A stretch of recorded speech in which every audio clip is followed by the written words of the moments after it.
Ready হয়ে গেছি। আপনারা সবাই জেনে গেছেন আমার অ্যানিভার্সারি, তো কিছুই এবছর করছি না অ্যানিভার্সারিতে। এমনিতেও কিছু করি না, জাস্ট গেট টুগেদার করি, বাট এবার সেটাও হচ্ছে না। আমরা জাস্ট যাচ্ছি, আমি রাকেশ আর রনক মিলে একটু ডিনার করে আসবো। এই যে আমার সাজ, আমি এইভাবে রেডি হয়েছি, ড্রেস পরেছি। এইটাই রাকেশ বার্থডে গিফট দিয়েছে আমাকে। সো এবছরের গিফট আমার এই ড্রেসটা, আমি নিজেই পছন্দ করে নিয়েছি। এখন বেরোই, একটু খাবার খেয়ে আসি।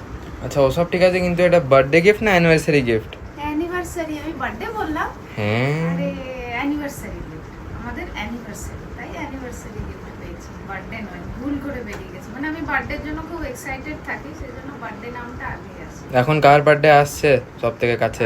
এখন আসছে আমার বাচ্চা রনক মুস্কানের, সেটা হচ্ছে 31 মে। তারপরে আমার বার্থডে। কি দেওয়ার প্ল্যান আছে? এখনো কিছু প্ল্যান করিনি, প্ল্যান করতে হবে, দেখছি কি নেওয়া যায়। বেরিয়ে গিয়েছি, ডিনার করতে যাচ্ছি।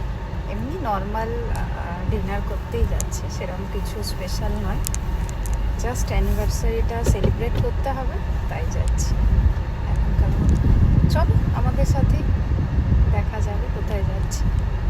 এখন আমরা রেস্টুরেন্টের দিকে এগিয়ে যাচ্ছি, আপনাদেরকে দেখানোর জন্য এই ভিডিওটা নেওয়া, একটু স্টাইল করে ছেলে তুলে দিল।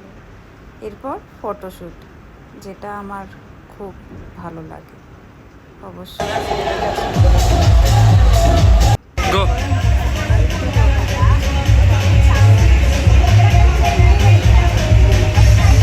এইটুকুই আমাদের খাবার ছিল। আবার আমরা একটু ফটোশ্যুট করলাম, তারপরে একটু স্টাইল করে ভিডিও নিলাম, যেটা আমার না করলে ভালো লাগে না, তাই এটা করলাম। তো রেস্টুরেন্টে ছেলে নিয়ে গেছিল, তার উদ্যোগে। ভিডিওটি কালকের ভিডিও, যেটা আমাদের 20th অ্যানিভার্সারির ভিডিও।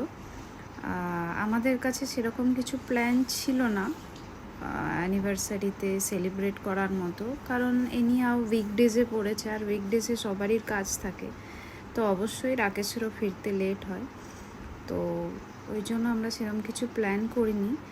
কিন্তু তাও আমরা রেস্টুরেন্টে গেছিলাম, আপনারা ভিডিওতে দেখলেন। সেই পুরোটাই আমাদের ছেলের উদ্যোগে, ওই প্ল্যানটা করেছিল, ওই বলেছিল যে আমি তোমাদের নিয়ে যাব, চলো। তো যাই হোক, ওকে রেসপেক্ট করার জন্যই আমরা রেস্টুরেন্টে গেছিলাম খেতে। বেশ কিছুটা ভালো মুহূর্ত তিনজনে কাটালাম। অবশ্যই মেয়েকে খুব মিস করেছি, ফোনে মেয়ের সঙ্গেও কন্টিনিউয়াস কথা চলছিল। যাই হোক, সব মিলিয়ে দিনটা বেশ ভালোই কাটলো।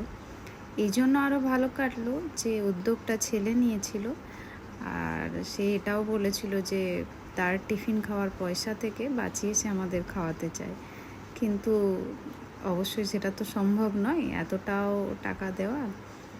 যাই হোক, মিলিয়ে মিশিয়ে হয়ে গেছে, খুব সামান্য খেয়ে তাকে রেসপেক্ট করা হয়েছে, খুব এনজয় করলাম। এইটুকু ছোট ছোট খুশি নিয়েই অনেক খুশি হওয়া দরকার বলে মনে হয় আমার। সবাই ভিডিওটা দেখলেন, তার জন্য অনেক অনেক ধন্যবাদ।